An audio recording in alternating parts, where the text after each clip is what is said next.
අයිබෝන් පුතේදුවේ අදවස් අපි 2021 වර්ෂයේ දරුවන් වෙනුවෙන් ඉදිරිපත් කරන රිවිෂන් පන්තියේ දෙවන වීඩියෝය අපි ඉදිරිපත් කරන්න සූදානම් වෙන්නේ. ඔබට සපයා ඇති මේ රිවිෂන් නිබන්ධනයේ ප්‍රශ්න දෙක තුන කොටස් තමයි අද දවසේ සාකච්ඡා කරන්න බලාපොරොත්තු වෙන්නේ. ඔබ අතේ මේ නිබන්ධනය තිබෙන අය ගන්න නැත්නම් මම ප්‍රශ්නය බෝඩ් එකේ ලියලායි කරන්නේ. එතකොට අපිට ටියුට් එකක් එන්නේ නැහැ කියලා ප්‍රශ්නයක් නැහැ. ප්‍රශ්න අරගෙන අපි බලමු.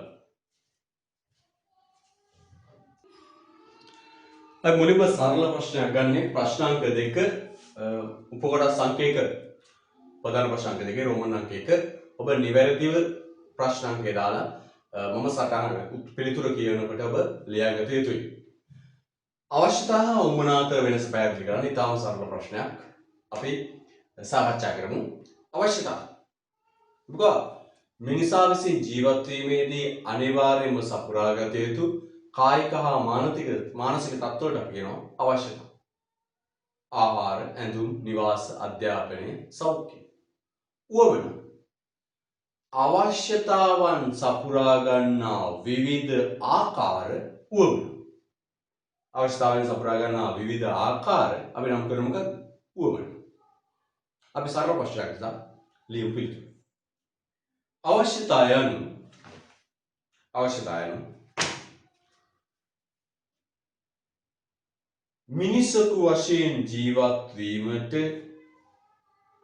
මිනිසෙකු වශයෙන් ජීවත් වීමට අවශ්‍ය අවම දෑ වේ. මිනිසෙකු වශයෙන් ජීවත් වීමට අවශ්‍ය අවම දෑ වේ.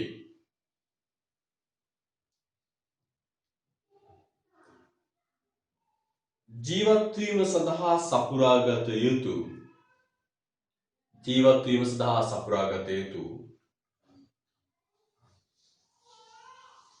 අවම දෑ ඇත්තේ සීමිත ප්‍රමාණයකි.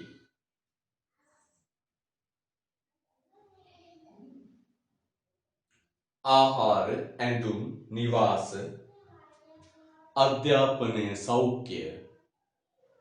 ආහාර, ඇඳුම්, නිවාස, අධ්‍යාපනය, සෞඛ්‍ය.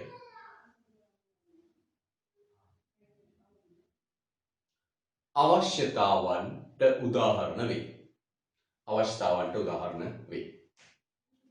right. දන්තේ ඒ ටිකට ලිව්වට ලකුණු 1යි. ඊටම සරල ප්‍රශ්නයක් නිසා පැහැදිලි කරන්න වැඩියෙන් ලකුණු 1යි. හරිද? right. රූල කරලා යන්න. උවමනා යනු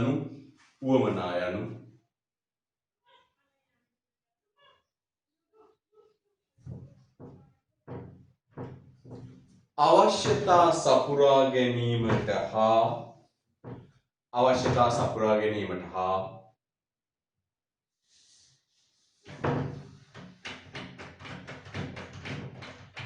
තෘප්තිය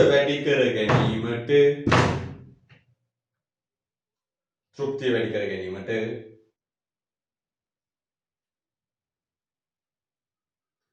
මිනිසා විසින් තෝරා ගනු ලබන විවිධ ආකාර ස්වරූප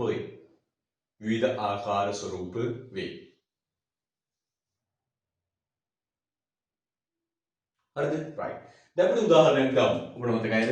සරල කරුණක් මේක. අවශ්‍යතා. උවමන. අවශ්‍යතා ආහාර. උවමන බත්, පාන්, කඩල, රොටි. හරිද? අවශ්‍යතා ඇඳුම්. කලිසම්, टी-शर्ट, गाउन, हरिद? निवास. तट्टु निवास, तानी तट्टु निवास, तानी तट्टुवे निवास, एनेक्सी. उदाहरण අවශ්‍ය ආහාර නිවාස බත් පාන.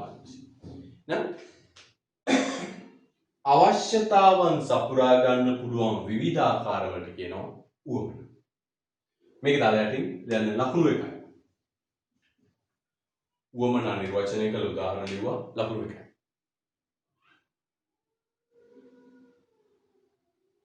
right. දැන් මේ අතර වෙනස විදියට අපි එක කරුණක් විතරයි දක්වන්නේ. ඔබ ඉගෙනගෙන ඇති මේ විශාල කරුණු සංඛ්‍යාව වෙනස්කම් නමුත් එක කරුණක් විතරයි අපි අවස්ථාව මොන අතර වෙනස විදියට උතන දක්වන්නේ. රුල කරලා යනවා. මිනිස් අවශ්‍යතා සීමා සහිත වන නමුත් මිනිස් අවශ්‍යතා සීමා සහිත වන නමුත්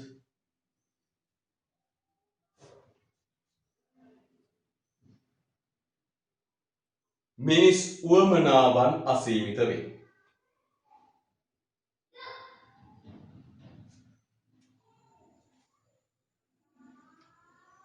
සීමිත අවශ්‍යතාවන් සපුරාගත හැකි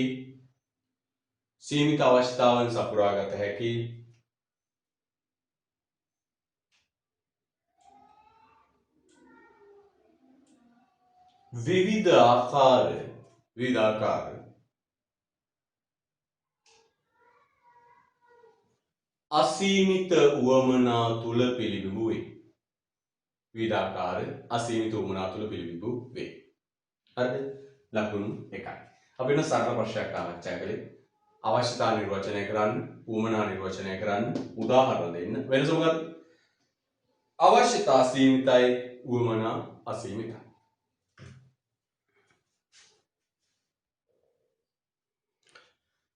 ප්‍රශ්න දෙකේ එක ශ්‍රමය හා ව්‍යවසායකත්වය අතර වෙනස දක්වන්න. නිෂ්පාදන සාධක දෙකක්. ශ්‍රමය, ව්‍යවසායකත්වය. ශ්‍රමය හා ව්‍යවසායකත්වය අතර වෙනස දක්වන්න. අපි දන්නකොටේ සාමාන්‍ය පිළිතුරු ලියන රටාවේ ඕනම දෙකක් අතර වෙනස අපු ගමන් අපි කරන්නේ ඒ දෙකේ නිර්වචන දෙක ඉස්සෙල්ලම ඉදිරිපත් කරනවා. ඕනම සංකල්ප දෙක වෙනස අපු ගමන් අපි කරන්නේ ඉස්සෙල්ලම නිර්වචන දෙක ඉදිරිපත් කරනවා. අපි ඉස්සෙල්ලම කියන්න ඕන ශ්‍රමය කියන්නේ මොකක්ද? නිර්වචන. ව්‍යවසායකත්වය කියන්නේ මොකක්ද? මතක් කරගන්න නිර්වචන දෙක. ශ්‍රමය භාණ්ඩ හා සේවා නිෂ්පාදනයට යොදා ගන්නා ඵලදායීතාවයෙන් යුත් කායික හා මානසික වෙහෙස මහන්සියයි. අපි ලියාගෙමු ඉස්සෙල්ලා ශ්‍රමයේ නිර්වචනය. ලියන්න. ශ්‍රමය යනු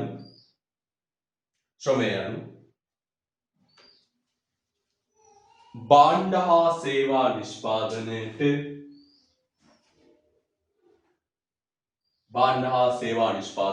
ගන්නා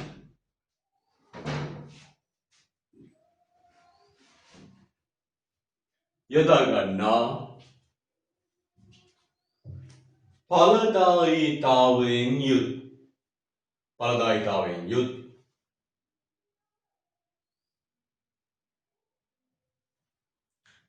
කායික හා මානසික වෙහෙස මහන්සිය වේ. ඵලදායීතාවයෙන් යුත් කායික හා මානසික වෙහෙස මහන්සිය වේ. අන්න ශ්‍රමය කිව්වෙ මොකක්ද? භාණ්ඩ හා සේවා නිෂ්පාදනයට යොදා ගන්න ඵලදායීතාවයෙන් යුත් කායික මානසික වෙහෙස මහන්සිය. හරිද? right. ව්‍යවසායකත්වය කියන්නේ මොකක්ද? නිර්වචන මතක් කරමු. අංග සම්පූර්ණ නිර්වචනය ලියමු. නිෂ්පාදනය පිළිබඳ මූලික ප්‍රතිපත්තිමය තීරණ ගනිමින්. අපි කොහොමද කිව්වේ? අපි නිෂ්පාදනය පිළිබඳ මූලික තීරණ ගන්න. එන්න. කුමක් කොතරම් නිපදවනවාද ආදී නිෂ්පාදනය පිළිබඳ මූලික තීරණ ගනිමින් නිෂ්පාදන සාධක ඒකරාශී කොට සංකලනය කරමි. අවදානම් වලට මුහුණ දෙමින් නවෝත්පාදන බිහි කරමි. නිෂ්පාදන ව්‍යාපාර කටයුතු සංවිධානය කොට පවත්වාගෙන යාම ව්‍යවසායකත්වයයි. මතක් කරමු නිර්වචන වලින්. අපි ව්‍යවසායකත්වය නිර්වචනය කරන්නේ ව්‍යවසායකගේ කාර්යයන් ටික එකතු කරලා. අපිට සරල නිර්වචන හදන්න පුළුවන්. නමුත් එහෙම කරන එකේ තේරුමක් නැහැ. මේ යන්නේ තරංකාරීම විභාගයට ලියන්න. සර්ව සම්පූර්ණ අංග සම්පූර්ණ නිර්වචන ලියන්න. ඒතර ව්‍යවසායකත්වය නිර්වචනය කළ යුත්තේ ව්‍යවසායකත්ව කාර්යයන් ටික අඩංගු වන පරිදි. මොනවද ව්‍යවසායකත්ව කාර්යයන් ටික? කුමක් කොතරම් නිපදවනවාදාදී මූලික තීරණ ගැනීම. නිෂ්පාදන සාධක ඒක රාශී කොට සංකලනය කිරීම. අවදානම් වලට මුහුණ දීම. නවෝත්පාදන බිහි කිරීම. ඒ හතර අමුණලා අපි මෙන්න මේ විදිහට නිර්වචන ලියනවා. කොහොමද? කුමක් කොතරම් නිපදවනවාදාදී මූලික ප්‍රතිපත්තිමය තීරණ ගනිමින් මූලික තීරණ ගනිමින් නිෂ්පාදන සාධක ඒක රාශී කොට සංකලනය කරමින් අවදානම් වලට මුහුණ දෙමින් නවෝත්පාදන බිහි කිරීම ව්‍යවසායකත්වයයි. එම කාර්ය කරන පුද්ගලයා ව්‍යවසායකයා. එතකොට මෙහෙම මතක තියාගන්න. ව්‍යවසායකත්ව කාර්යයන් හතර එකතු කළා. ඒ කාර්ය හතරට කියන ව්‍යවසායකත්වය, ඒ කාර්ය කරන පුද්ගලයා ව්‍යවසායකයා. එහෙනම් අපි අපෙන් අහන්නේ ශ්‍රමය හා ව්‍යවසායකත්වය අතර වෙනස. අපි ශ්‍රමය නිර්වචනය කළා. ඊට පස්සේ නිර්වචනය කරනවා ව්‍යවසායකත්වය. දැන් කුමක් කොතරම් නිපදවනවාද ආදී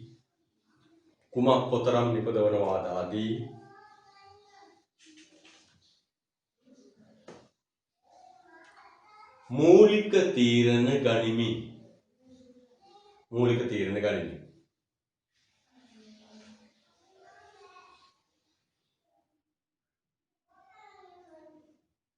නිෂ්පාදන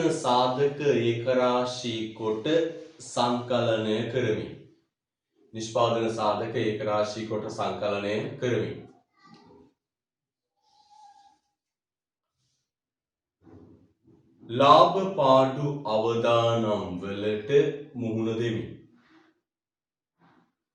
ලාභ පාඩු අවදානම් වලට මුහුණ දෙමින්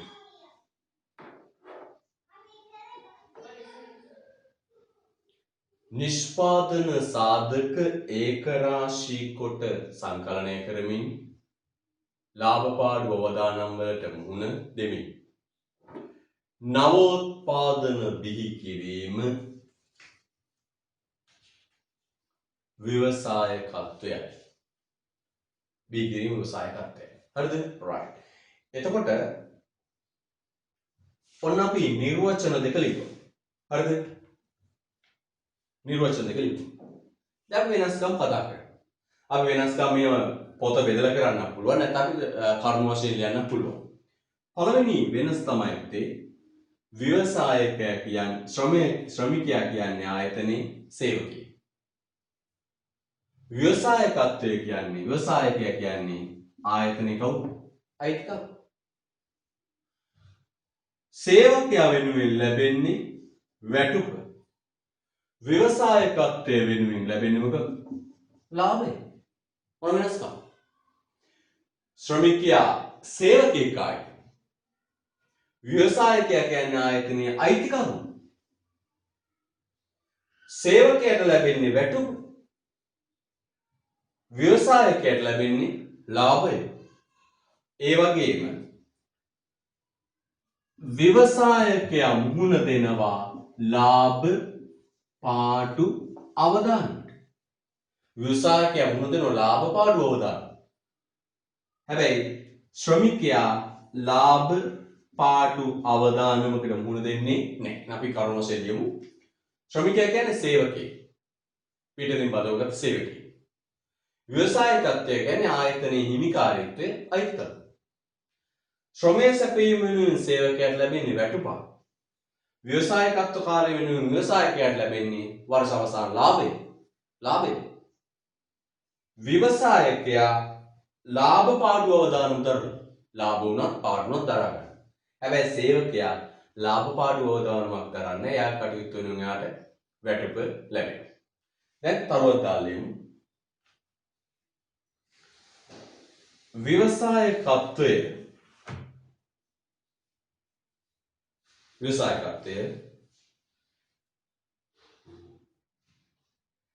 නිෂ්පාදන කටයුතු සංවිධානය කිරීමට අමතරව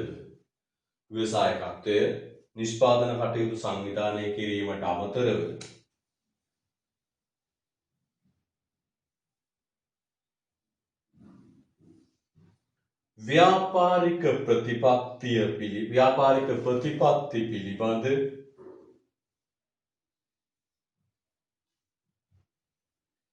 ව්‍යාපාරික ප්‍රතිපත්ති පිළිබඳ මූලික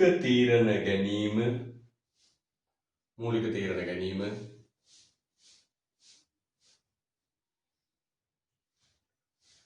නව්‍යතා හඳුන්වා දීම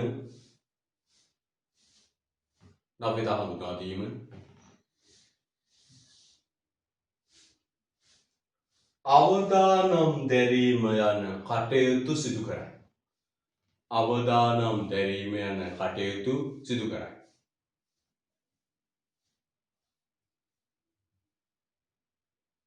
මෙම කාර්යයන් ශ්‍රමය යටතට ඇතුළත් නොවේ. බලන්න ව්‍යවසායකයා මූලික තීරණ ගන්න. කුමක්ද නිපදවන්න, කොතරම්ද නිපදවන්න තීරණ ගන්න. අවදානමට මුහුණ දෙනවා. අවදානම දරා ගන්න. මොන අවදානමද? ලාභ පාඩු අවදානම දරා ගන්න. අනිත් පැත්තෙන් නවෝත්පාදන හඳුන්වලා දෙනවා. වාණිජ්‍ය පරමාර්ථයෙන් නවෝත්පාදන හඳුන්වලා දෙනවා. හැබැයි ඒ කාර්යයන් සේවකයා කරන්නේ. මොනවද?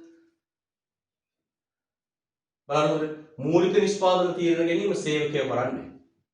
ඒ කරන්නේ ව්‍යවසායකයා. ලාභ පාඩු අවදානම් දැර ගැනීම කරන්නේ ව්‍යවසායකයා, ඒක සේවකයා කරන්නේ. නවෝත්පාදන බිහි කරන්නේ ව්‍යවසායකයා, ඒක සේවකයා කරන්නේ. හරිද? right. රුල කරලා යන්න. ශ්‍රමය සැපයීම වෙනුවෙන්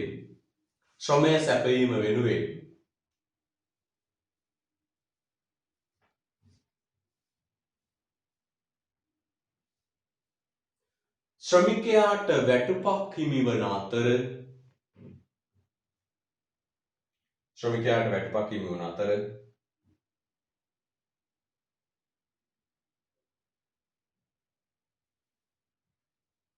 ව්‍යවසායකත්ව කාර්ය වෙනුවෙන්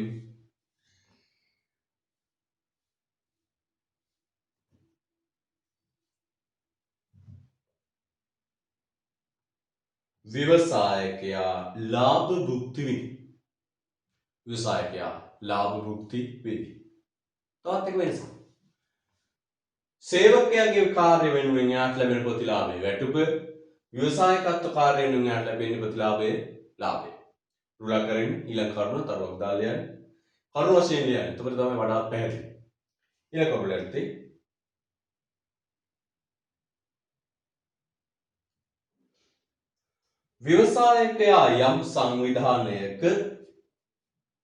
ව්‍යවසායකයා යම් සංවිධානයක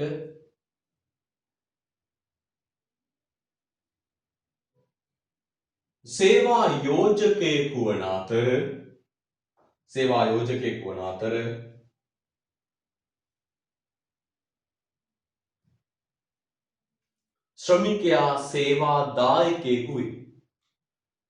ශ්‍රමිකයා සේවාදායකයෙකු වේ. මෙන්න මේ කරුණම එළියු. සේවකයා සේවාදායකයෙකු වේ. මෙයා අයිතිකාරයා සේවා යෝජකයා. මෙයා සේවකයා සේවාදායකයා. වන වෙනස. හරිද? right. ඔය කතා කරේ ප්‍රශ්නාංක 2 ප්‍රශ්නේ. හරිද? right.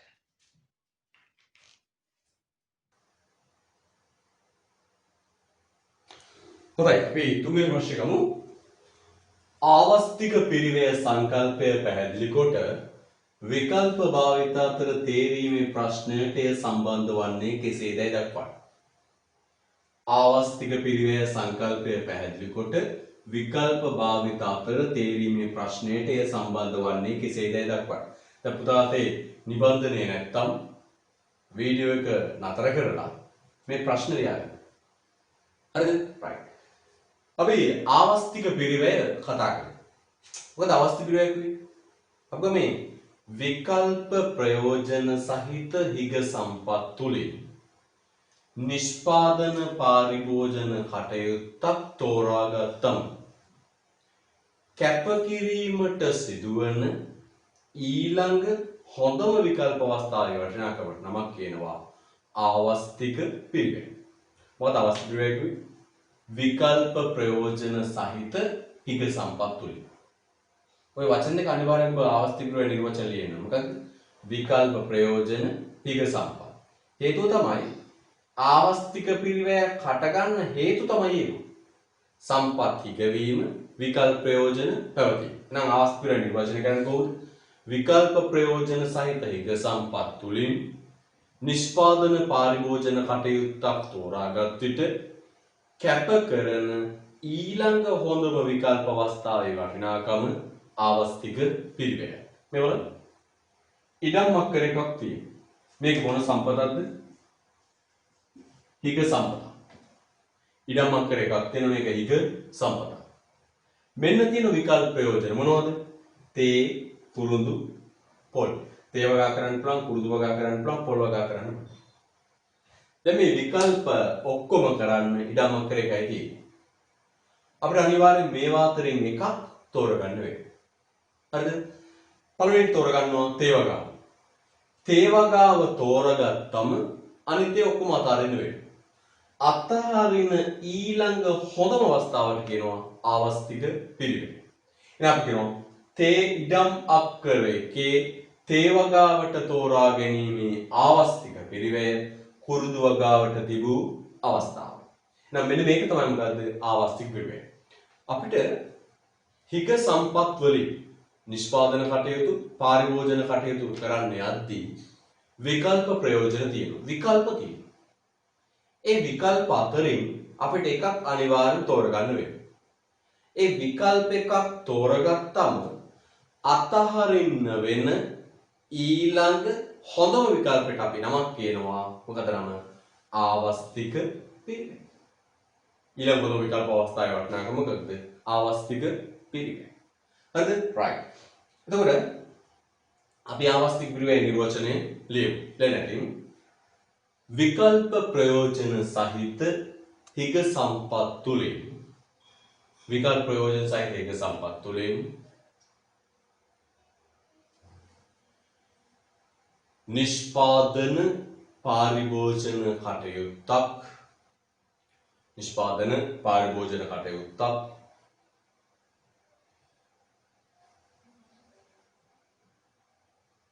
තෝරාගත් විට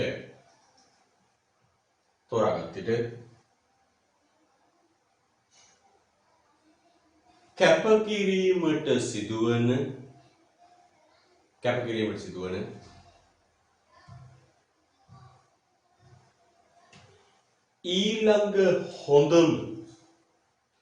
ඊළඟ හොඳම විකල්ප අවස්ථාවේ වටිනාකම ආවස්තික පිරිවැය. ඊළඟ පොදු විකල්ප අවස්ථාවේ වටිනාකම ආවස්තික පිරිවැය.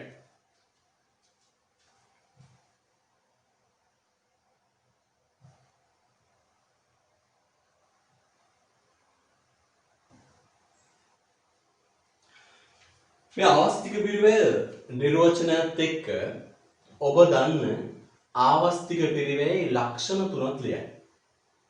තර නිර්වචනෙත් එක්ක කෙටි කරලා ආවස්තික පිරිවැයේ ලක්ෂණ තුනක් ලියන්න. මොකද මේ ආවස්තික පිරිවැයේ ලක්ෂණ තුන? ආවස්තික පිරිවැය ආත්මගත නැත්නම් පුද්ගලයානුබද්ධ සංකල්පයක්. මොකද ආත්මගත පුද්ගලයානුබද්ධ සංකල්පයක් වෙන්නේ? විකල්ප මොනවාද? විකල්ප අතරින් තෝරාගන්නේ කුමක්ද? කැප කරන ඊළඟ හොඳම විකල්පය මොකක්ද කියන එක අදාළ පුද්ගලයාට අනුව වෙනස් වෙනවා. ඒ සත්වා ආවස්තික පිරිවැය ආත්මගත පුද්ගලයානුබද්ධ සංකල්පයක්. දෙවි ලක්ෂණය ආවස්තික පිරිවැය මූර්ත සංකල්පයක් වේ.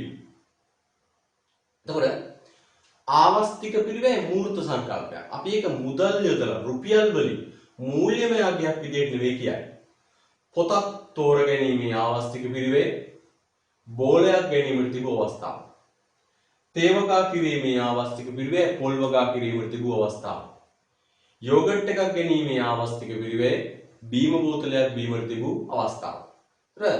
ආවස්තික පිරිවැය අපි කියන්නේ මූල්‍යමය සංකල්පයක් විදියට නෙවෙයි මූර්තමය සංකල්පයක් විදියට. ඊට පස්සේ බාහිර පාර්ශවයන්ට දැක්ලැම්මිට දැරීමට සිදුවීම. අපි උගන්වලා ඔබට දුම්පානයේදී දුම්පානය කරන පුද්ගලයාට අමතරව බාහිර පාර්ශවයන්ට පිරිවැයක් දරන්න සිද්ධ වෙන්න පුළුවන්. ඒතර ඔබ ඉගෙනගෙන තියෙන ආවස්තික පිරිවැයේ ලක්ෂණ තුනක් ඔතනට සම්බන්ධ කළ යුතුයි. අපි කොහොම මේ විදිහට සම්බන්ධ කරනවා. ලියන්න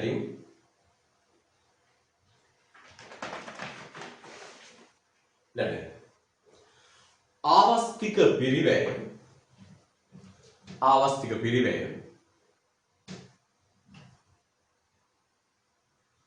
ආත්මගත සංකල්පයක් වන අතර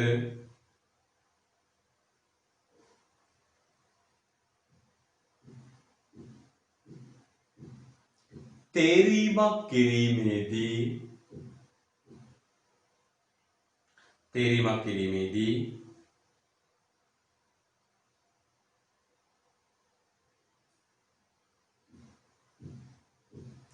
කැප කරන ලද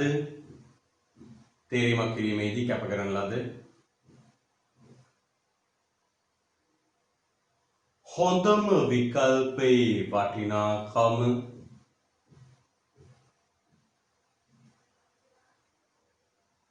කිව හැක්කේ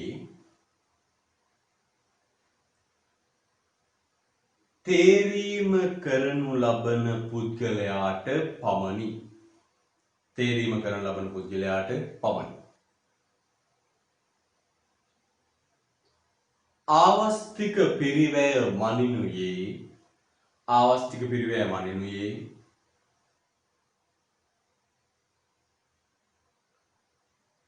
මූල්‍ය ඒකකවලින් නොව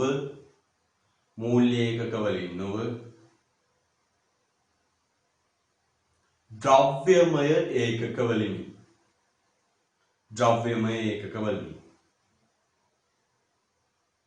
ප්‍රශ්න අතර ගන්න.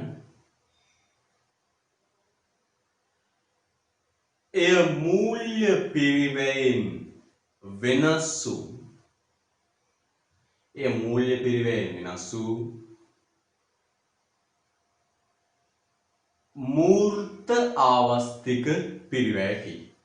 වෙනස් වූ මූර්ත ආවස්තික පිරිවැයකි.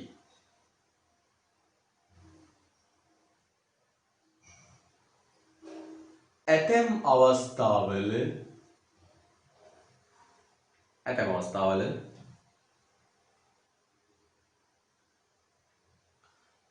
අදාළ තේරීම කරන පුද්ගලයාට පමණක් නොව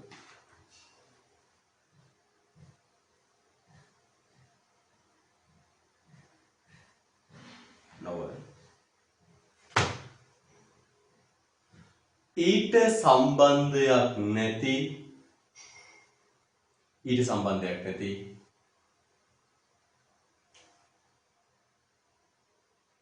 බාහිර පාර්ශවයන්ටද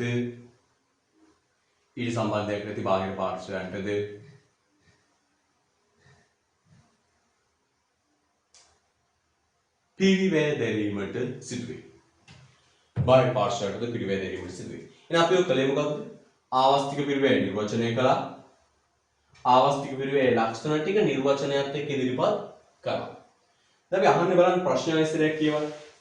ආවස්තික පිරිවැය සංකල්පය පැහැදිලි කොට හිග සම්පත්වල විකල්පවාද තේරීම් ප්‍රශ්නයට සම්බන්ධ වන්නේ කෙසේද දක්වන්න. අපි කොහොම මෙන්න මෙහෙම. මොකද මේ හිග සම්පත්වලට විකල්ප ප්‍රයෝජන තියෙන වෙලාවක ඒ සියලු ප්‍රයෝජනයන් ඉටු කර ගැනීමේ හැකියාවක් නැහැ. මේ බලන්න. අපි සරල උදාහරණයකම ඉඩම් අක්කර එකක් තියෙන තේ වගාව, කුරුඳු වගාව, පොල් වගාව. මේ ඔක්කොම කරන්න බැහැ. ඇයි? මෙන්න හිග සම්පත. මෙන්න විකල්ප. දැන් මේ ඔක්කොම කරන්න බැරි නිසා මේවා අතරින් එකක් තෝරගන්න. තෝරා ගන්නවත් එක්කම ඊළඟ හොඳම අවස්ථාව අතහරින්න වෙනවා. හට ගන්න මොකද? ආවස්තික පිරිවැය. හට ගන්නවා ආවස්තික පිරිවැය. එහෙනම් බලන්න උතන සම්පත්තිකයි විකල්ප ප්‍රයෝජන සංඛ්‍යා. ඊළඟට එනවා මොකක්ද? හිග සම්පතකට විකල්ප තියෙනකොට අනිවාර්යයෙන්ම එකක් තෝරගන්න ඕනේ. තෝරගන්නවත් එක්කම අනෙක් අවස්ථා කැප කරන්න ඕන. හටගන්න මොකද ආවස්තික පිරිවැය. එහෙනම් බලන්න සංකල්ප ටික. සම්පත්තිකයි විකල්ප සහිත. අපි කියන්නේ විකල්ප සහිත එක සම්පත්. තුලින් නිෂ්පාදන පරිභෝජන කටයුතු කරන්න යද්දී මතුවෙනෝ තේරීමේ ප්‍රශ්නය. එකක් තෝරගන්න වෙනවා. ඒ තෝරගන්නවත් එක්කම සෙසු සියලු අවස්ථා කැප කරන්න වෙනවා. හටගන්න මොකද ආවස්තික පිරිවැය. එහෙනම් බලන්න සංකල්ප ටික. හිගකම් අනිවාර්යයෙන්ම ඊළඟට මතුවෙන ප්‍රශ්නේ තමයි මොකක්ද? තේරීම. හිගනම් හිග සම්පතට විකල්ප දෙනකොට අනිවාර්යෙන් තෝරන්න. තෝරනවත් එක්කම සෙසු සියලු අවස්ථා කැප කරන්න වෙනවා. හට ගන්නවා මොකක්ද? ආවස්තික පිරිවැය. හරිද? රයිට්. අපෙන් අහන ප්‍රශ්නේ හිගකම ආවස්තික පිරිවැය සංකල්පය පැහැදිලි කොට තේරීමේ ප්‍රශ්නයට සම්බන්ධ වන්නේ කොහොමද කියලා. අපිට මොකක්ද කියන්නේ? හිග සම්පතකට විකල්ප තියෙනකොට අනිවාර්යෙන්ම තුන මොකද? තේරීමේ ප්‍රශ්නය. ඉඩම්මක් කර එකයි හිගයි වෙන විකල්ප අනිවාර්යයෙන්ම මේ අතර එකක් තෝරගන්න වෙනවා. තෝරගන්නවත් එක්කම සෙසු සියලු අවස්ථා කැප කරන්න වෙනවා. හට ගන්න මොකද ආවස්තික පිරිවැය. මෙන්න මේ තුන හිගකම තේරීම ආවස්තික පිරිවැය. ඊතල වෙනදා right ගැටලිය දැන් හිගකම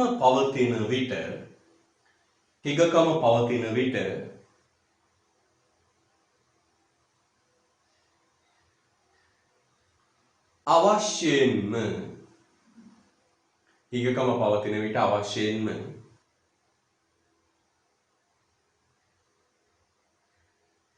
තේරීම් කිරීමට සිදුවේ. හිගකම පවතින විට අවශ්‍යයෙන්ම තේරීම් කිරීමට සිදුවේ.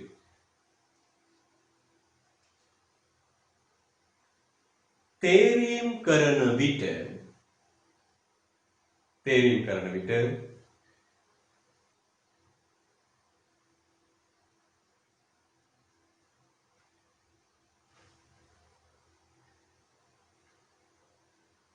සිදුවන වැදගත්ම කරුණ වන්නේ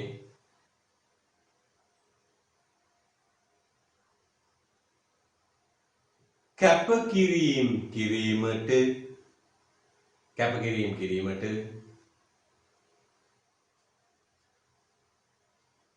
සිදුවීමයි.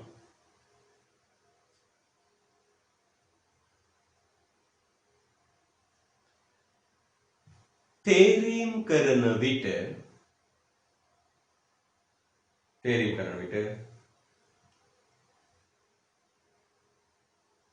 මෙලෙස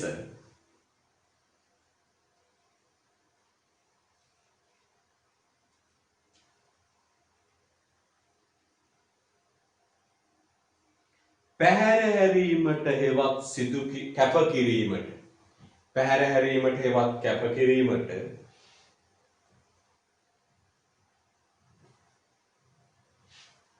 සිදුවන ඊළඟ හොඳම අවස්ථාව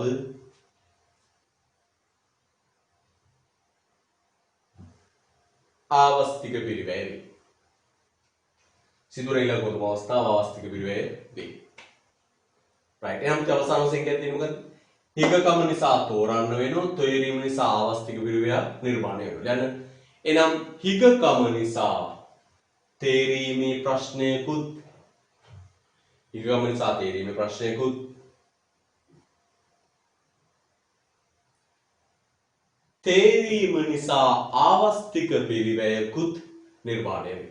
තේරීම නිසා ආවස්තික පිරිවැයකුත් නිර්මාණය වේ.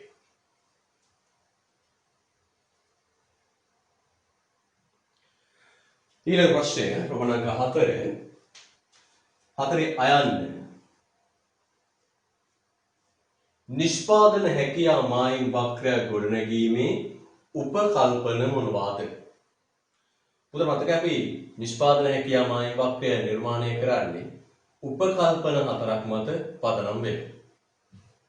ඒ තමයි පළවෙනි උපකල්පනය. භාණ්ඩ වර්ග දෙක. භාණ්ඩ වර්ග නැත්නම් ආර්ථික කටයුතු දෙකක් පමණක් සිදු කිරීම. අපි නිෂ්පාදන හැකියාව මායිම් වක්‍රය අඳෙද්දී අපිට ප්‍රස්ථාර තියෙන්නේ yx කියලා අක්ෂ දෙකක් විතරයි. ඒ නිසා අපි උපකල්පනය කරනවා ආර්ථිකයේ සතු සම්පත් සම්භාරයෙන් හදන්නේ භාණ්ඩ වර්ග දෙක නැත්නම් ආර්ථික කටයුතු දෙක පමණයි. නම් පළවෙනි උපකල්පනය ලියන්න භාණ්ඩ වර්ග දෙකක් හෝ භාණ්ඩ වර්ග දෙකක් හෝ ආර්ථික කටයුතු දෙකක්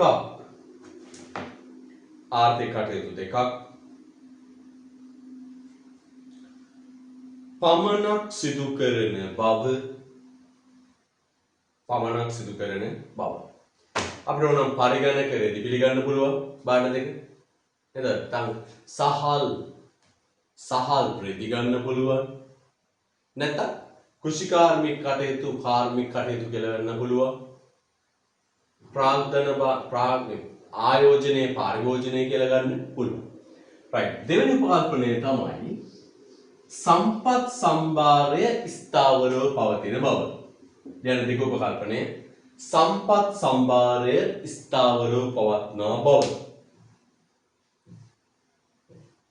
සම්පත් සම්භාරය ස්ථාවරව පවත්නා බව. එතකොට අර සම්පත් සම්භාරය වෙනස් වුණොත් අඩු වැඩි වුණොත් වක්‍රය ඉදිරියට පසුපසට විදැන්වෙනවා. අපි උපකල්පනයක් කරනවා සම්පත් සම්භාරය ස්ථාවරයි. සම්පත් සම්භාරය ස්ථාවරයි කියන්නේ අපිට වක්‍රය අඳින්න පුළුවන් මේ විදිහට.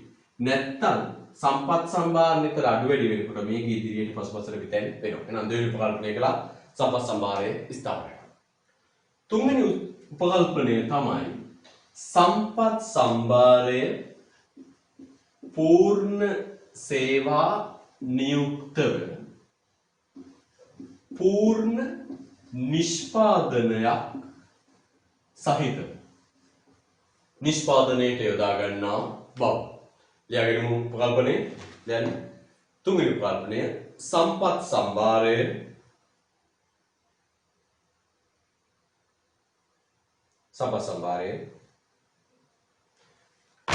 पूर्ण सेवा नियुक्तव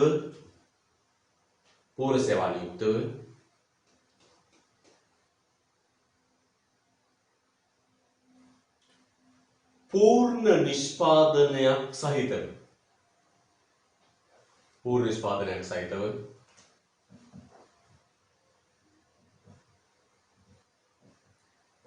නිෂ්පාදනයට යොදා ගන්නා බව.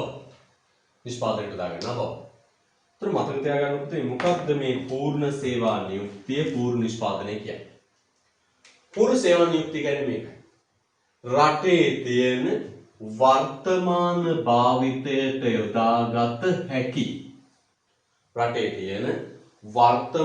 භාවිතයට යොදාගත හැකි සියලුම සම්පත් නිෂ්පාදනයට යොදා ගන්නවා කියන එකට අපි නමක් කියනවා පූර්ණ සේවා නියුක්තිය. එතකොට මේ නිෂ්පාදන හැකියා මායිම් වක්‍රයෙන් පෙන්වන්නේ රටේ තියෙන සම්පත් ටික 100% යොදාගෙන පූර්ණ සේවා නියුක්ත කරලා හදන්න පුළුවන් ප්‍රමාණය. ඒ වගේම පූර්ණ නිෂ්පාදනය කියන්නේ මේ සම්පත් ටිකෙන් ගන්නවා මොන ප්‍රයෝජනද? උපරිම ප්‍රයෝජන ගන්න. ශ්‍රමිකයෙක් නම් පැය 8 නම් වැඩ කරන්නේ පැය 8න් 8ම වැඩ කරනවා. එහෙනම් පූර්ණ සේවා නියුක්තිය කියන්නේ රටේ සම්පත් සියල්ල නිෂ්පාදනයට යොදා ගැනීම.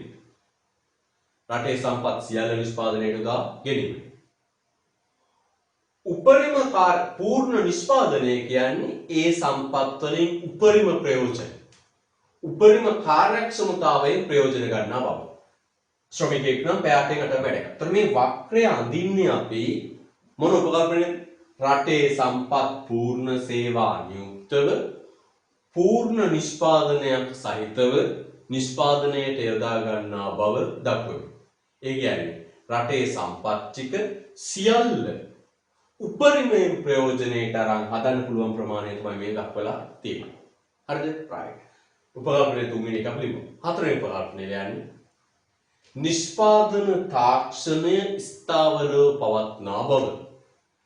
හතරවෙනි එක නිෂ්පාදන තාක්ෂණය ස්ථාවරව පවත්නා බව.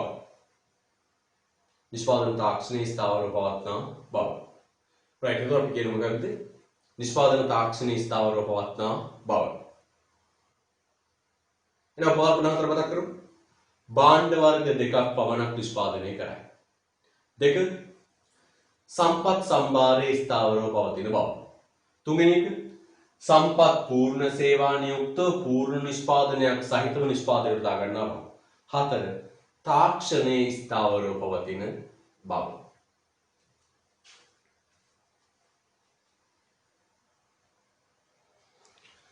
අපි ඊළඟ ප්‍රශ්න ගත්තා. දෙවෙනි ප්‍රශ්න ඕනනම් තුනේ අයන්න ආර්ථික පද්ධතියක ප්‍රධාන කාර්යයන් කවරේද? අපි ඉස්සෙල්ලා බලමු මොකක්ද මේ ආර්ථික පද්ධතියක් කියන්නේ කියලා. අපි කෝ ආර්ථික පද්ධතියක් කියන්නේ මේකයි. කියනවා සම්පත් සීමිතයි මිනිස්සුමන අසීමිතයි. ඒ කියන්නේ සම්පත් හිගකමකින් යුක්තයි. සම්පත් සීමිතයි මිනිස්සුමන අසීමිතයි. ඒ කියන්නේ සම්පත් හිගකමකින් යුක්තයි. එතකොට මෙන්න මේ සීමිත සම්පත් තුලින් අසීමිත මිනිස් උවමනා සපුරා ගැනීමට යාමේදී මතුවෙන ප්‍රධාන ප්‍රශ්න තුනක් අපි එකට කියනවා. මූලික ආර්ථික ප්‍රශ්න, මූලික ආර්ථික තේරුම්. පුතාට 2022 පන්තියේ ඒ කියන්නේ ඔබේ නංගිට මල්ලිට මේ දවස්වල වීඩියෝ දාන්න මේ ආර්ථික පද්ධති පාඩම ගැන. ඒතර ඔබ නිකන් ඉන්න එකේ ඔබට පුළුවන් ඒ වීඩියෝ නරඹන්න. එතකොට මේ දැනුම ටක් ගාලා වැඩි වෙනවා. ඒතර මේ දවස් අපි දාන්නේ ආර්ථික පද්ධති, මූලික ආර්ථික ප්‍රශ්න අද දවසේ අපි වීඩියෝ කොටයක් විකුත් කළා. එතකොට ඒවා බැලුවොත් ඔබට මේව අමතක කරන්න ටක් ගාලා මතක් වෙයි බලන්න. හරිද? පාඩම් කරනකොට වඩා ලේසි දැන් වීඩියෝ එක බලවම ගොඩක් ඒවා තේරුම් ගන්න පුළුවන්. එතකොට අපිට පොඩි පණිවිඩයක් උදාහරණ දෙන්න තියෙනවා. අපි මේ ක්‍රමවේදයට වඩා අපිට දැන් වැඩි කාලයක් උගන්වන්න පුළුවන් අර Zoom app එක හරහා ඉගෙනීම් කටයුතු කරන්න මම ආයතනයක් තෝරගෙන ඒ ආයතනයට බාර දීලා තියෙනවා. ඒ ආයතනය සියලු කටයුතු හදලා ඔබට හෙට අනිත් දවසක හෙටම වරිද්දා ඒක ලියාපදිංචි වෙන්න කියලා පණිවිඩයක් එයි. ඔබ ඒ අනුව ලියාපදිංචි වෙලා අවශ්‍ය දේවල් සකස් කරගන්න. අපි තව දින දෙකක් තුර ඇතුළත ඔබට දැනුම් දෙනවා ඒ Zoom app එකෙන් අපි කොහොමද උගන්වන්නේ. ඒකට මේ ක්‍රමවේදයත් අපි කරගෙන යනවා නැත්තේ නෑ. නමුත් වැඩි කාලයක් උගන්වන්න පුළුවන් ඒ ක්‍රමවේදය ඔස්සේ මම ආයතනයක් සම්බන්ධ කරගෙන ආයතනයට බාර දීලා තියෙන්නේ සම්පූර්ණයෙන් ඔබේ දුරකථන අංක දීලා ඒක සකස් කරන්නේ. ඔබ ඒතර ඒ ආයතනයෙන් ඔබට පණිවිඩයක් වෙයි ලියාපදිංචි වීම ගැන. ඔබ ඒ ආයතනයත් එක්ක එකතු වෙලා ලියාපදිංචි කටයුතු කරගන්න. ඒතර අපි මම පන්තිය පැවැත්වෙන වේලාවන් ඔබට දැනුම් දෙන්න. ඒතර ප්‍රශ්න තියෙන්නේ මේ වසංගත තත්ත්වය වැඩි වෙනවා මිසක් අඩු වෙනවා ස්වභාවයක් අපිට පේන්නේ නැහැ. අපිට පන්ති ආරම්භ කරන්න ඉස්කෝලේ පටන් ගන්න කවදාද කියන එක සම්බන්ධයෙන් ගැටලුවක් තියෙනවා. අපි කාලය නාස්ති කරන්න ඕනේ. අපි මේ විදිහට පොරිම ප්‍රමාණයකට කටයුතු කරගෙන යමු. ඔබට මම දැන් අපිට ඊළඟට පටන් ගන්න අපි කරමින් ඉන්න පාඩම නිෂ්පාදන පිරිවැය. හැබැයි නිෂ්පාදන පිරිවැය පාඩමවත් ඊළඟට තියෙන ජාතික ගිණුම් පාඩමවත් අපිට මේ ආකාරයට ගැනීමේ හැකියාවක් නැහැ. ඒවා ගණිත කොටස් තියෙන පාඩම්. ඒතකොට ඒවා උගන්වන්නදී ඔබට යම් ගැටලුවක් මතුවුණොත් මට එවලෙම ඔබට ඒක කියලා දෙන්න ඕන. එහෙම නැතුව කරන්න ගියොත් අපිට අසාර්ථකයි. ඒතකොට මේ ගණිත කොටස් තියෙන පිරිවැය පාඩම, ජාතික ගිණුම් පාඩම, සාර්වාර්ථික සමතුලිතය කියන පාඩම් තුන අපිට ඔන්ලයින් කරන්න ගියොත් අසාර්ථකයි. ඒ නිසා අපි දෙවැනි කොටසේ තියරි පාඩමක්. කියන්නේ මේ න්‍යායාත්මක කරුණු විතරයි කියන්නේ. ප්‍රස්ථාර සමීකරණ මුකුත් නැති පාඩමක් තියෙන. ඒ තමයි රාජ්‍ය පොදු ආර්ථිකය. ඒතර අන්න ඒ පාඩම් මේකකේ අපි ඔන්ලයින් පන්ති Zoom app එකෙන් කරන පන්තියේ පටන් ගන්නවා. ඒතර මම ඊට අදාළ නිබන්ධනය පටන් ගන්න කලින් ඔබට ලැබෙන්න සලස්වනවා. ඒතර අපි ඔන්ලයින් පන්තියේ රිවිෂන් එක මේකම තමයි කරගෙන යන්නේ. පළවෙනි පාඩම. තියරි විදියට පටන් ගන්නෙ හත්වෙනි පාඩම රාජ්‍ය පොදු ආර්ථිකය. දැන් ඔයාලා එක සැරේට හත්වෙනි පාඩම පටන් ගන්න මොකද? පුතේ අපිට තියෙන පිරිවැය පාඩම, ජාති කිනුම් පාඩම, සාර්වාර්ථික සමතුලිතය පාඩම, මුදල් බැංකු මිල මට්ටම් කියන පාඩම් හතර තමයි පිළිවෙලට තියෙන්නේ. හැබැයි මේ හතරේ ගණිත කොටස් තියෙනවා. මේ ගණිත කොටස් පුතේ මේ විදිහට මේ පැහැදිලි කරන්න ගියොත් දරුවන් කීප කොටසකට තේරෙන්නේ නැහැ. ඒතර මේ ක්‍රමවේදය තියරි පැහැදිලි කිරීමට තමයි හොඳයි. ඒතර අපිට ගණිත කොටස් කරද්දී අපිට ප්‍රස්තාරම් ගන්න තියෙනවා. ඒවයි ලක්ෂණ පැහැදිලි කරන්න තියෙනවා. ඒවට ඔබ මේ ආකාරයේ මොඩල් එක හරියන්නේ නැහැ. මේ මාධ්‍ය හරියන්නේ නැහැ. සබ් තියරි පාඩමක් ආවරණය කිරීම බලාපොරොත්තු වෙනවා. ඒතර අපි ඔන්ලයින් පන්තියේ තියරි පාඩම් විදිහට සාකච්ඡා කරන්න බලාපොරොත්තු වෙන රාජ්‍ය පොදු ආර්ථිකයේ ආර්ථික වර්ධනය, සංවර්ධනය, ජනගහනය වගේ න්‍යායාත්මක කරුණු තියෙන පාඩම්. ඒතර අපිට කොහෙන් හෝ විෂය නිර්දේශ කොටසක් ආවරණය කිරීම අවශ්‍ය වෙන්නේ. එතකොට අපි කිව්වේ සීමිත සම්පත් තුලින් අසීමිත මිනිස් උවමනාවන් සපුරා ගැනීමට යාමේදී මතුවෙන ප්‍රශ්න තුන. කුමක් කොතරම් නිපදවනවාද? කෙසේ නිපදවනවාද? කා සඳහා නිපදවනවාද? මේවට අපි නමක් කියන්නේ මොකක්ද? මූලික ආර්ථික ප්‍රශ්න. මූලික ආර්ථික ප්‍රශ්න. මේ මූලික ආර්ථික ප්‍රශ්න විසඳා ගන්න මිනිසා විසින් නිර්මාණය කළ වැඩපිළිවෙල තමයි ආර්ථික පද්ධතියක් කියන්නේ. දැන් මොකක්ද ආර්ථික පද්ධතියක් කියන්නේ කියලා දාමු. සීමිත සම්පත් තුලින් අසීමිත මිනිස් උවමනාවන් සපුරා ගැනීමට යාමේදී මතුවන කුමක් කොතරම් නිපදවනවාද, කෙසේ නිපදවනවාද, කා සඳහා නිපදවනවාද යන මූලික ආර්ථික ප්‍රශ්න විසඳා ගැනීම සඳහා මිනිසා විසින් නිර්මාණය කළ වැඩපිළිවෙල ආර්ථික පද්ධතියක්. එහෙනම් මොකක්ද ආර්ථික පද්ධතියක් කියන්නේ? මූලික ආර්ථික ප්‍රශ්න විසඳන්න මිනිස්සු හදාගත්ත වැඩපිළිවෙල. හරිද? අපි ගන්න ආර්ථික පද්ධතියක ප්‍රධාන කාර්යයන් කවරේද?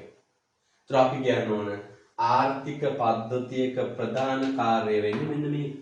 මොකක්ද ප්‍රධාන කාර්යය? මූලික ආර්ථික ප්‍රශ්න විසඳාලීම. නේද? මතක තියාගන්න. ඔබ දැන් ලොකුවට හිතනවා මේ ප්‍රධාන කාර්යය කුමක්ද ආදී වශයෙන්. නෑ. සරලයි. ආර්ථික පද්ධතිය හදන්නේ, ආර්ථික පද්ධතිය හැදෙන්නේ මූලික ආර්ථික ප්‍රශ්න විසඳන්න. කුමක්ද නිපදවන්නේ කියලා තීරණය කරන්න. මේ අසීමිත මිනිස්සු වුණ අතරින් මොනවද හදන්නේ කියලා තීරණය කරන්න. ප්‍රාග්ධන ශ්‍රම සූක්ෂම, ප්‍රාග්ධන සූක්ෂම, ශ්‍රම සූක්ෂම කියන නිෂ්පාදන ශිල්ප ක්‍රම අතරින් මොන ක්‍රමයකටද හදන්නේ කියන එක තීරණය කරන්න. හදපු භාණ්ඩ ටික සමාජ හැමෝටම දෙන්න ප්‍රමාණවත් නැහැ. හදපු භාණ්ඩ ටික සමාජ අතර බෙදන්නේ කොහොමද කියලා තීරණය කරන්න. එහෙනම් අපි කියන්න ඕන ආර්ථික පද්ධතියක ප්‍රධාන කාර්යය තමයි මූලික ආර්ථික ප්‍රශ්න විසඳා ගැනීම. ඒ යටතේ තීරණ තුනක් ගන්න. මොකක්ද තීරණ තුන? කුමක් කොතරම් නිපදවනවාද යන තීරණය කරනවා. කෙසේ නිපදවනවාද යන තීරණය කරනවා. කා සඳහා නිපදවන්නේද යන තීරණය කරනවා. හරිද? right අපි ලියමු. ආර්ථික පද්ධතියක් යනු ආර්ථික පද්ධතියක් යනු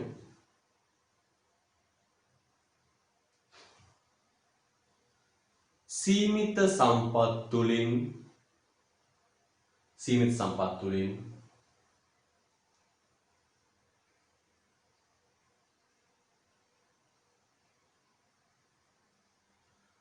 අසීමිත මිනිස් උවමනාවන් සීමිත සම්පත් තුලින් අසීමිත මිනිස් උවමනාවන්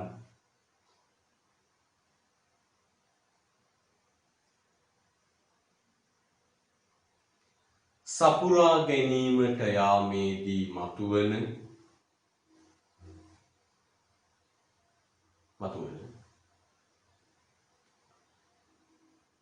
කුමක් කොතරම් නිපදවනවාද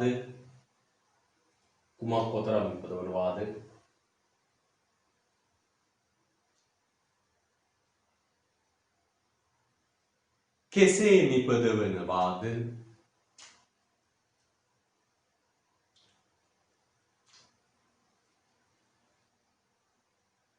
කා සඳහා නිපදවනවාද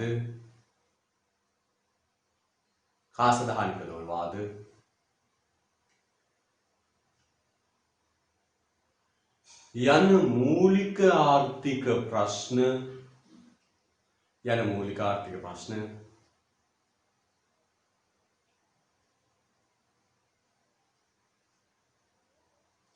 විසඳා ගැනීම සඳහා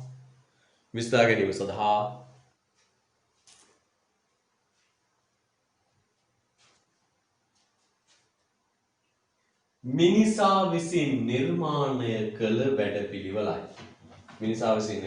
කළ වැඩපිළිවෙලයි. හරිද? රුලක් කරගෙන. ඒ අනුව ඕනෑම ආර්ථික පද්ධතියක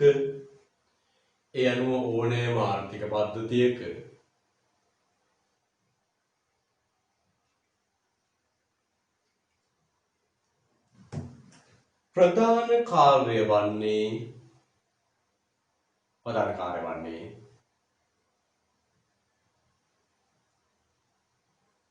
මූලික ආර්ථික ප්‍රශ්න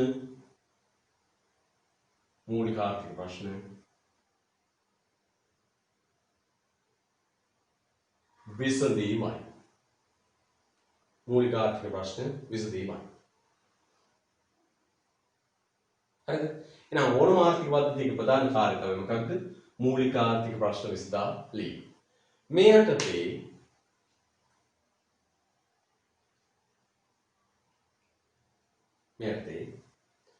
පහත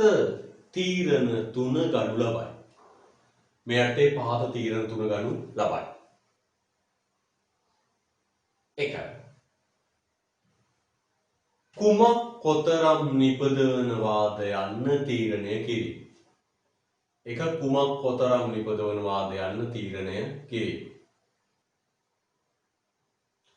කුමක් කොතරම් නිපදවනවාද යන්න තීරණය කිරීම.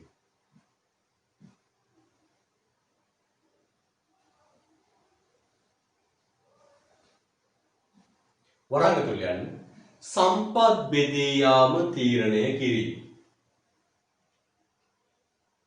බෙදී යාම තීරණය කිරීම. වරාග තුලයන් සම්පත් බෙදී යාම තීරණය කිරීම. අංක 2 ලියන්න. කෙසේ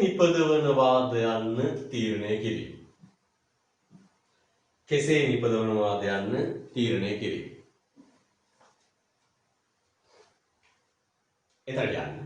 වරාග තුල යන්න.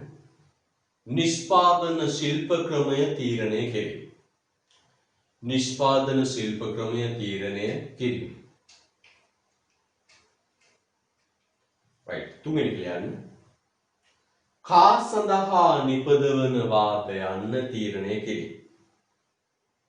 කා සඳහා නිපදවනවාද යන්න තීරණය කිරීම. වරාග තුල යන්න. ආදායම් ව්‍යාප්තිය පිළිබඳ තීරණය.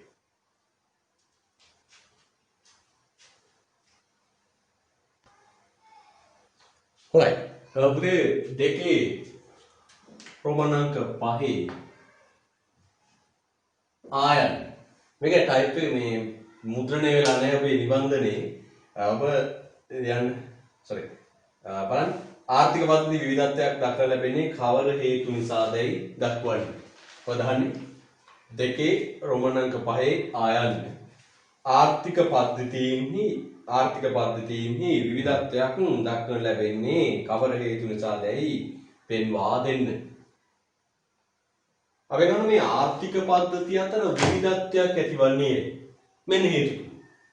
පුතේ ආර්ථික පද්ධතිවල වෙනස්කම් හටගන්න හේතු තමයි මෙන්න මේවා. මොකක්ද? සම්පත් හිමිකාරීත්වය වෙනස් වීම. ඔබ දන්නවා ධනවාදී ආර්ථිකයක නම් සම්පත් අයිති පෞද්ගලික අංශයට. සමාජවාදී ආර්ථිකයක නම් සම්පත් අයිති රජයට. මිශ්‍ර ආර්ථිකයක නම් සම්පත් අයිති රාජ්‍ය පෞද්ගලික දෙයන්සයට. එහෙනම් කොහොමද කියන්නේ? ආර්ථික පද්ධති අතර විවිධත්වයක් හටගන්න පළවෙනි හේතුව තමයි සම්පත් හිමිකාරීත්වය වෙනස් වීම. ඒතර බලන්න ධනවාදී නැත්නම් ධනේශ්වර ආර්ථිකයක නම් සම්පත් හිමිකමයි පෞද්ගලික අංශයට. සමාජවාදී ආර්ථිකයක නම් සම්පත් හිමිකමයි රාජ්‍ය අංශයට. මිශ්‍ර ආර්ථිකයක නම් රාජ්‍ය පෞද්ගලික අංශ දෙකකට. අපි කරුණෙන් කරුණ ලියමු. දැන් මූලික ආර්ථික ප්‍රශ්න පොදුවත්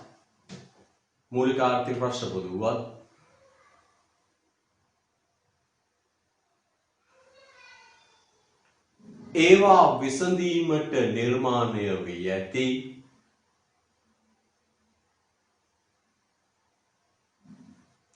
ආර්ථික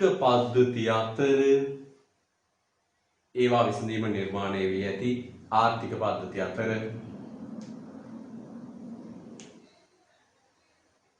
වෙනස්කම් හටගන්නේ පහත හේතු නිසාය.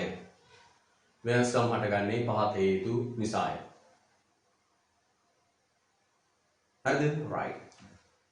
රත්වෙනරම් මේ වාක්‍යයන් ආර්ථික පද්ධති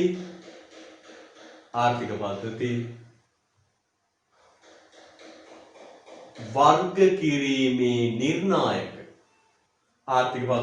කිරීමේ නිර්ණායක ලෙස හඳුන්වන්නේද මේවාමය.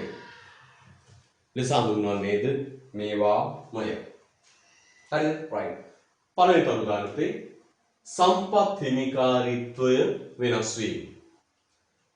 සම්පත් හිමිකාරීත්වය වෙනස් වීම. ඊට වාක්‍යයක් විදිහට ලියමු.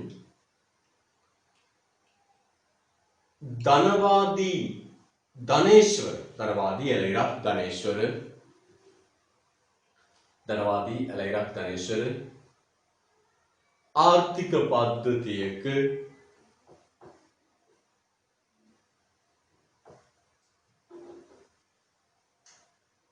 සම්පත් හිමිකම පෞද්ගලික අංශය යටතේ පවතී.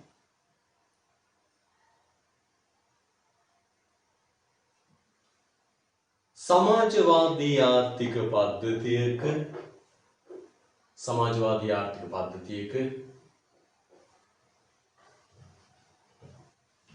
සම්පත් හිමිකම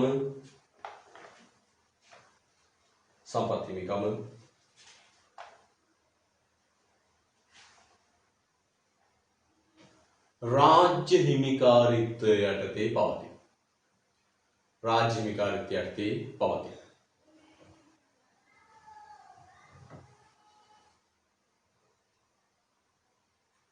මිශ්‍ර ආර්ථික පද්ධතියක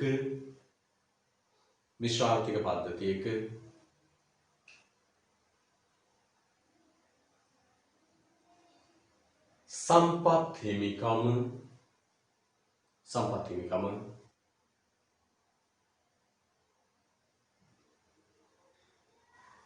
රාජ්‍ය හා පෞද්ගලික යන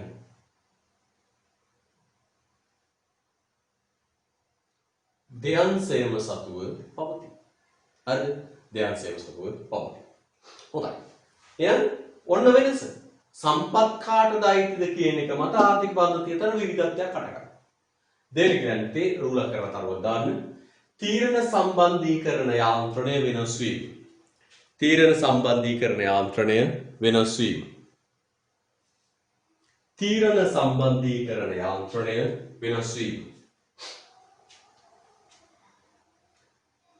ඔබට මතකයි කොහොමද මෙහෙම. මිල යාන්ත්‍රණයට අනුව අප මේ ආර්ථිකයක් පුරා විහිදලා තියෙන නිෂ්පාදන පාරිභෝගිකයෝ ගන්න තීරණ සම්බන්ධීකරණය කරන්නේ මොකකින්ද කියන එක මත ආර්ථික පද්ධති වර්ගීකරණය වෙනවා. අප මිල යාන්ත්‍රණයට අනුව තීරණ සම්බන්ධ කරනවා නම් අපි ඒකට කියනවා වෙළඳපළ ආර්ථික පද්ධතිය. සැලසුම් යාන්ත්‍රණයට අනුව තීරණ සම්බන්ධීකරණය කරනවා නම් අපි ඒකට නමක් වුවා සැලසුම්ගත ආර්ථික පද්ධතිය. හරිද? සැලසුම්ගත ආර්ථික පද්ධතිය. ආදී වශයෙන් ලියන්නේ නැති අග දෙක තීරණ සම්බන්ධීකරණ යාන්ත්‍රණය වෙනවා. සීමිත ලියන්නේ මිල යාන්ත්‍රණයට අනුව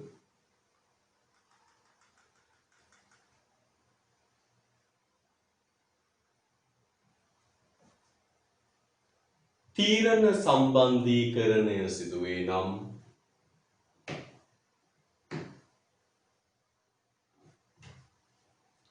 වෙළඳපොළ ආර්ථික වේ. වෙළඳපොළ ආර්ථික වේ.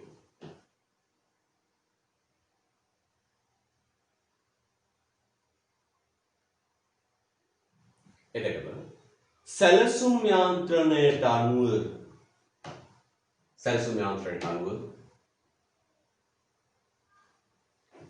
තීරණ සම්බන්ධීකරණය වේ නම්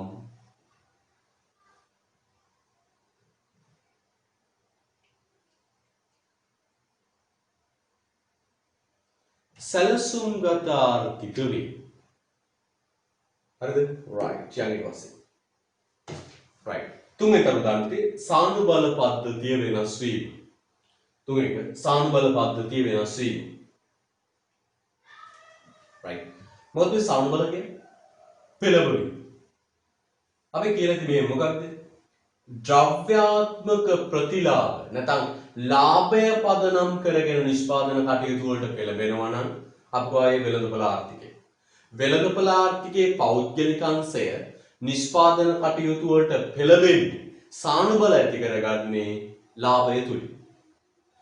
රජය විසින් දෙන නියෝගයකට අනුව නිෂ්පාදන කටයුතු සිදු කරනවා නම් අපි ඒකට කියනවා විධානගත ආර්ථික පද්ධතිය. සිරිත් සම්ප්‍රදායන්ට අනුව සානුබල ඇති වෙනවා නම් සම්ප්‍රදායික ආර්ථික පද්ධතිය. දෙන්නදී ද්‍රව්‍යාත්මක ප්‍රතිලාභ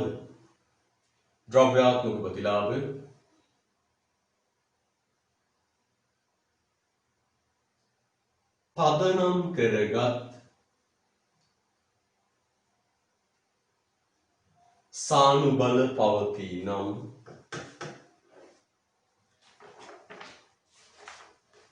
වෙළඳපොළ ආර්ථිකයක් වේ. ද්‍රව්‍යාත්මක ප්‍රතිලාභ පදනම් කරගත් සානුබල පවතී නම් වෙළඳපොළ ආර්ථිකයක් වේ.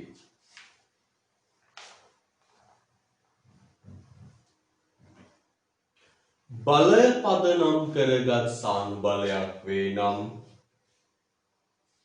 පදනම් කරගත් සානුබලයක් වේ නම්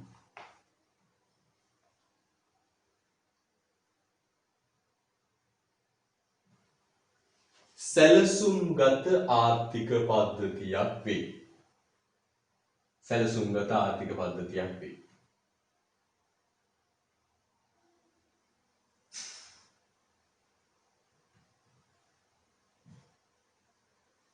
යුක්තිය හා සදාචාරය පදනම් කරගත් සානුබල පවතී නම්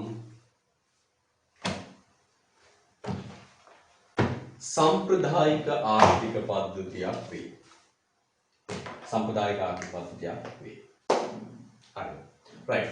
එහෙනම් පුතේ ආර්ථික පද්ධතිය අතර විවිධත්වයක් පවතින්නේ කුමක් නිසාද කියලා අහුවම ඒ අහන්නේ මෙන්න මේ කරුණ තුන. ආර්ථික පද්ධතිය විවිධත්වයක් හටගන්නේ සම්පත් හිමිකම පද්ධතියට වෙනස්. තීරණ සම්බන්ධීකරණ යාන්ත්‍රණයේ පද්ධතියට වෙනස්. සානුබල පද්ධතියට වෙනස්. ඉතින් තවත් ප්‍රශ්නයක් අපි අවසන් කළා. දිගටම මේ විදිහේ ප්‍රශ්න තමයි. ඔබට පණිවිඩයක් ලැබෙවි. Zoom app එකෙන් උගන්වන්නේ ක්‍රමවේදය ලියාපදිංචි වෙන්න කියලා. ඊට අනුව ලියාපදිංචි වෙන්න ඉක්මනින් අපි ලියාපදිංචි අවසන් වෙච්ච ගමන් Zoom app එක හරහා ඉගෙනීම් කටයුතු සිදු කරන්න කටයුතුට වැඩි කාලයක් ඉගෙනීම් කටයුතු සිදු කරන්න පුළුවන්. එතෙක් ඔබ මේ නිබන්ධන මේ වීඩියෝ නරඹලා දැනුම වැඩි කර ගන්න. අපිට කියන්න දෙන්නේ කාලය අපතේ යවන්න එපා. කාලේ ප්‍රයෝජන ගන්න. මේව බලන්න වැට්ටි ගතවසු කරගන්න එපා. ආයුබෝවන් තෙරුවන් සරණයි.